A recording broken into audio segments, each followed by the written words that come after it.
5분 글방. 오늘은 피해자, 가해자 그 사이에 있는 방관자.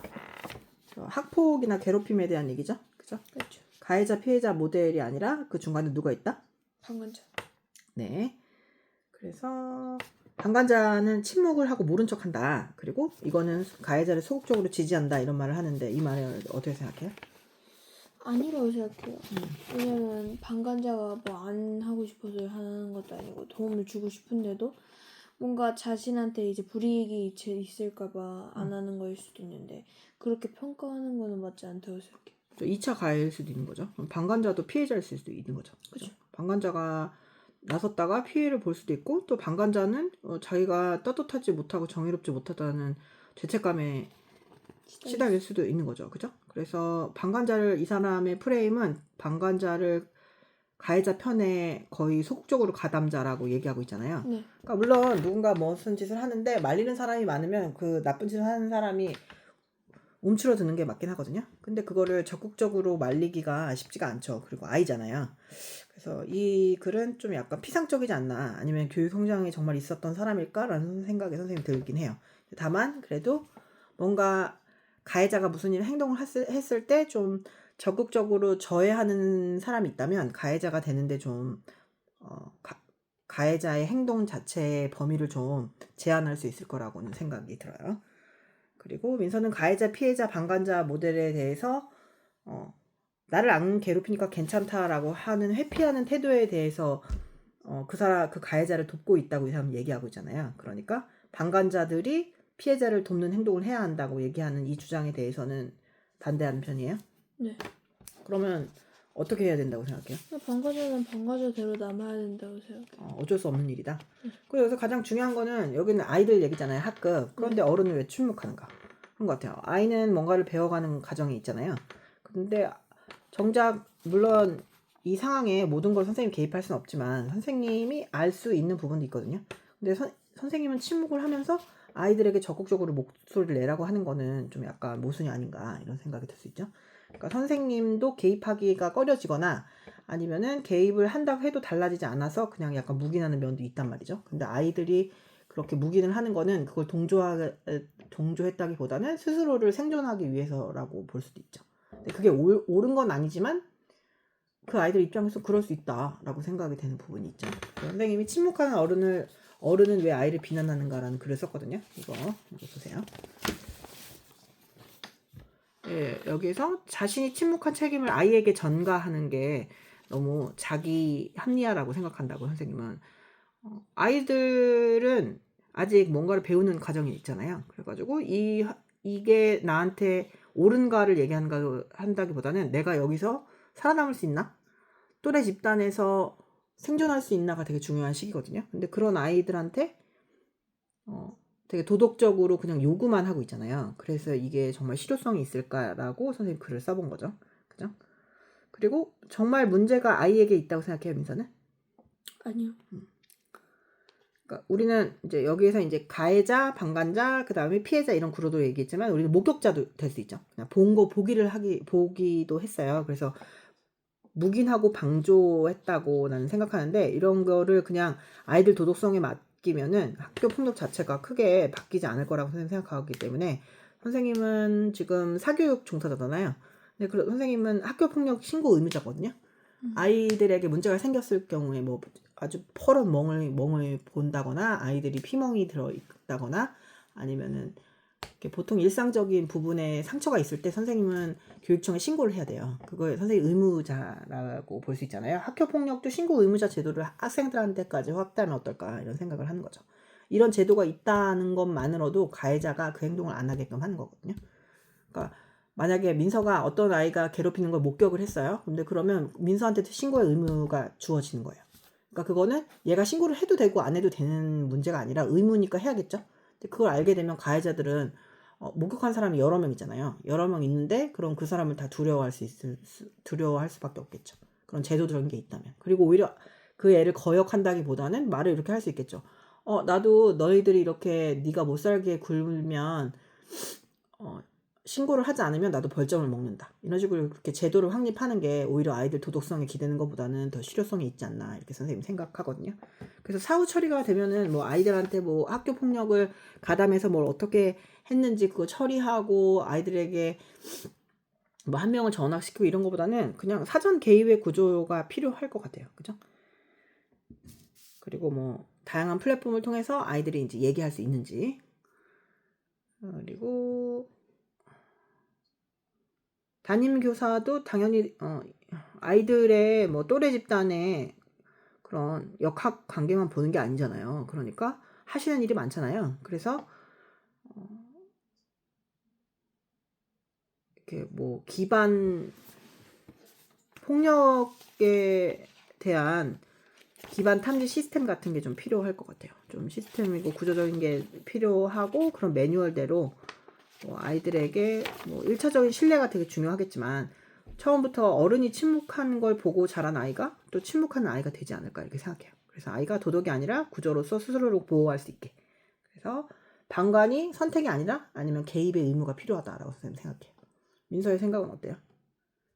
저도. 근데 어떤 아이는 이렇게 얘기하더라고요. 학교 폭력 신고 의무를 하면 너무 많은 학교 폭력 신고가 들어가지 않겠냐. 그래서 그게 행정상의 문제가 되지 않겠냐고 얘기하는 아이들도 있는데, 근데 차라리 행정상의 문제가 있는 게 낫죠. 한 사람의 피해자라도 생기는 것보다. 그래서 이게 그냥 우리가 그냥 되게 감정적이고 정서적으로 뭐 아이들에게 신뢰를 주고 도덕성에 기대는 것보다는 뭐 AI 시스템으로서 뭐 AI 기반 위험 탐지 시스템을 도입을 하던가 아니면은 아이들에게 신뢰 회복 프로그램 같은 것을 조성을 해가지고 그러니까 전반적으로 방관자인 아이들을 의무자로 바꾸는 노력이 필요하지 않을까 이렇게 생각해요. 그리고 그런 학급에 생기는 학교폭력 신고 의무자가 되면 당연히 방관자들이 없어지는 것도 당연하고 그다음에 가해자들도 자기 행동을 조심하게 되겠죠. 음지에서 더 나쁜 행동을 할 수도 있겠지만 그죠? 민서는 그렇게 방관을 하던 아이가 가해자가 된다고 생각해요? 아니면 피해자가 된다고 생각해요?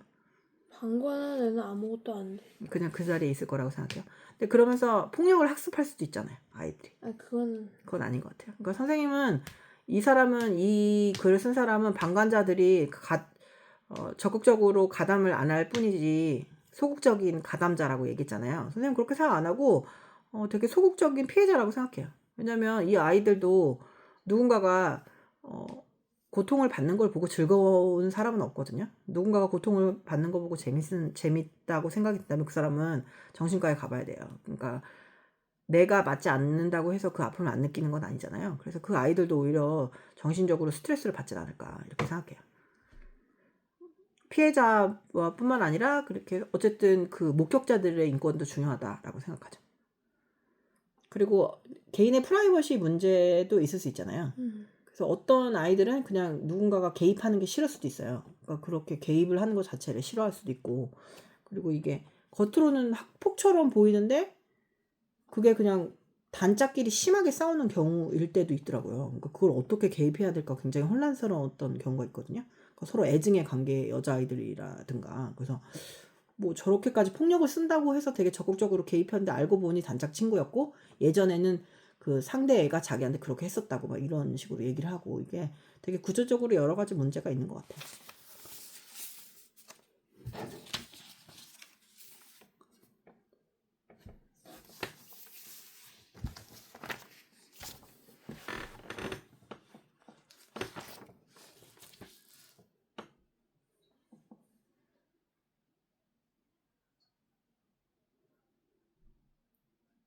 민서는 가해자에게 잠재적 타깃이 되지 않기 위해 스스로 희생하고 침묵한다는 거에 대해서 동의해요? 네. 그러면 거기에서 나서거나 그 피해를 받는 아이를 도와주고 있으면 그 아이도 똑같은 취급을 받게 될 거라고 생각해요? 네.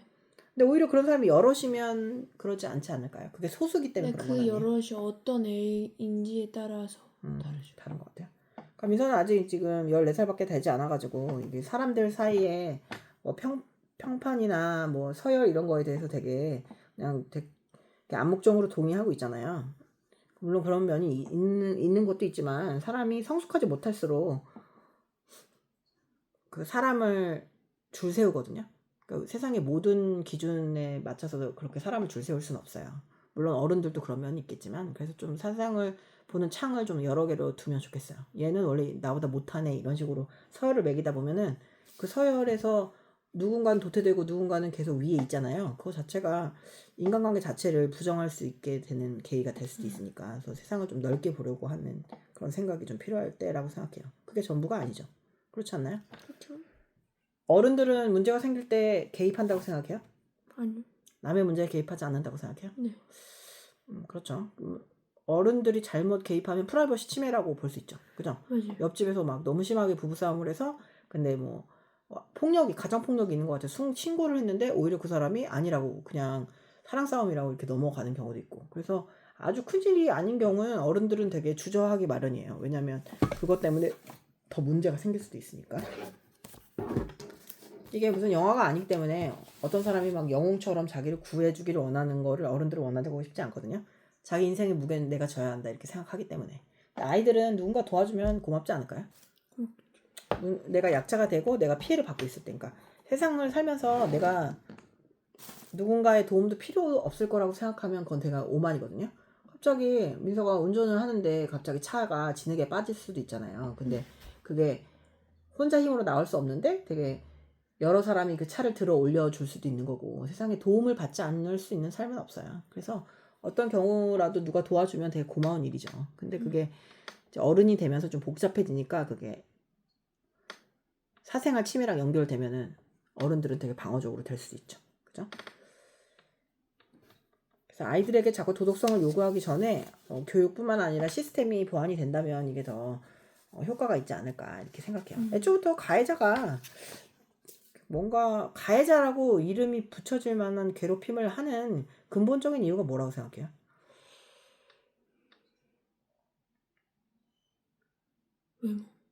외모 때문에? 외모 때문에 그렇게 얘기한다고 생각해요. 왜죠? 외적인 것도 나보다 약해 보여서요. 아니 그러니까 그런 게 말고 뭐 머리 스타일이 막 다 젖어 있고 위생. 위생 때문에 가해자가 피해자를 그런 식으로 하는 것 같아요. 그러니까 위생이나 외모 때문에 그 아이들이 부족해서. 근데 보통 민서라고 하면 그런 아이가 있다고 해도 그냥 끌리지 않는 상대일 뿐이지 걔를 적극적으로 괴롭히진 않잖아요. 네, 놀릴 수는 있죠. 그래요? 좀 이상하다고 해서 그렇게 자연스럽게 놀리기는 쉽지 않을 텐데. 그게 되게 신기해서요. 그냥 애들에 대해서 이렇게 너무 다양성 없이 물론 청결하지 못해서 나한테 피해를 주는 게 있나요 혹시? 냄새나. 피해를 준다고 하면 이제 그렇다고 걔한테 야 씻고 다녀 이렇게 얘기하면 좀 어렵겠죠. 그런데 그렇다고 그걸 놀림으로까지 하나? 그래서 그냥 집단성인 것 같아요. 내 집단에 방해가 된다 생각하면 아이들이 이렇게 하는 것 같아요. 내 집단에 피해를 준다 하면 이렇게 하는 거죠. 그러면 그 피해자 아이는 그걸 담담히 받아들여요? 몰라요 자기가 피해자인지 모르는 경우도 많아요.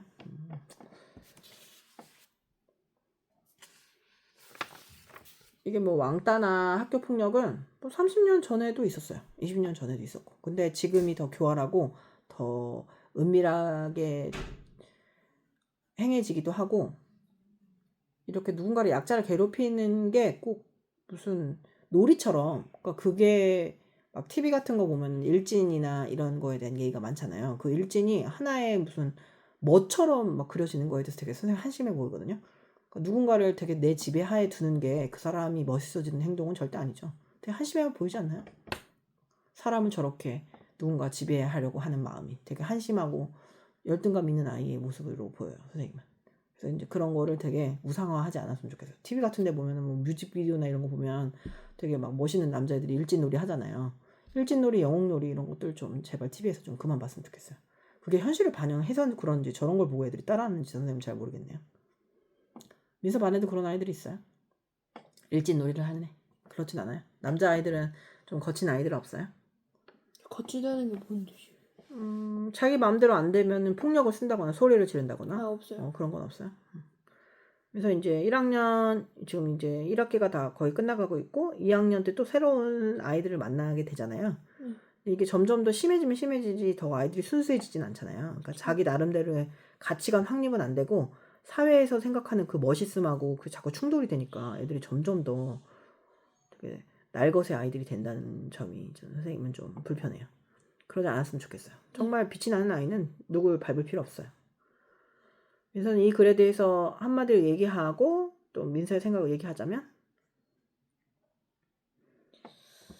방관자가 막 그 가해자를 동정하는 게 아니다. 그냥 방관자도 자신의 할 일을 할 뿐이다. 방관자는 그저 자신의 삶을 살았을 뿐이지 가해자를 지지한 것은 아니다. 그렇죠? 그리고 이게 내가 피해자일 때, 내가 방관자일 때, 내가 가해자일 때 사람의 입장은 다 다르거든요. 그러니까 다 입장의 차이가 있겠죠. 그리고 내가 만약에 소중한 딸을 키우고 있잖아요. 선생님이 키우고 있는데 적극적으로 불의를 맞서라라고 얘기할 수 있을까 싶기도 해요. 선생님이 아이한테. 그냥 너무 나서지 마. 너무 그렇게 하면 좀 피곤할 수 있어라고 얘기하는 게 좀 부끄럽기도 해요. 그게 어른이 맞는 말인가? 그게 도덕적으로 옳은 일인가? 그러면 정의에 맞선다고 생각해서 피해자를 돕는 건 그건 또 옳은 일인가라는 생각이죠. 그러니까 인간 대 인간과 인간 대 집단은 되게 다르거든요. 인간이 모여 있잖아요. 사회는. 근데 사회의 습성은 되게 달라요. 우리는 차별하기 위해서 태어났다라는 책이 있는데 한번 시간이 되면 읽어보세요. 그러면 사람이 왜 왕따를 당하고 왜 왕따를 하는지에 나와 있어요. 근데 거기서 첫 번째로 얘기하는 거는 무임승차 효과라고 해가지고 남들은 다 무슨 역할을 하고 있는 거예요. 만약에 조별 과제면 얘는 자료를 모으고 자료를 수집하고 어떤 애들은 모아서 정리하고 발표를 하는데 한 아이는 아무것도 안 하고 있는 거예요. 그러면 그 아이 때문에 아이들이 더 그거를 나눠가지고 해야 되잖아요. 그 아이 때문에 피해가 발생할 때 그 아이를 왕따시키고 막 이런 행동을 하는 거죠. 무임승차. 그리고 또 하나는 이제 그 사회적인 생션이라고 해가지고 사회적으로 용인될 수 없는 행동을 자꾸 하면서 우기는 거예요. 누가 봐도 얘는 이 무리 집단에서 가장 우두머리가 아닌데 자꾸 우두머리 행세를 하고 그 집단에서 가장 아름답지 않은데 가장 아름답다고 자꾸 우기는 거예요. 그러면 이제 사회적인 제재를 가해야 한다고 집단의 구성원들이 얘기해서 걔를 막 혼내주는 거죠. 그런 면이 조금씩 있죠, 아이들도. 그러니까 자기는 납득할 수 없는데 그 아이가 자꾸 우겨가지고 한 8명 있는데 계속 그 얘기만 하는 거예요. 공주병에 걸린 거죠. 그럼 나머지 애들은 사회적 제재를 가르쳐주고 싶어서 그 아이한테 한마디씩 하는 거죠. 거울 좀 봐라. 정신 좀 차려라. 그런데 그 아이는 그걸 폭력으로 인식할 수 있다. 좀 재미있는 글이에요. 민서 수준에서 읽을 수 있거든요. 우리는 차별하기 위해서 태어났다. 혹시 선생님한테 있으니까 한번 읽어보세요.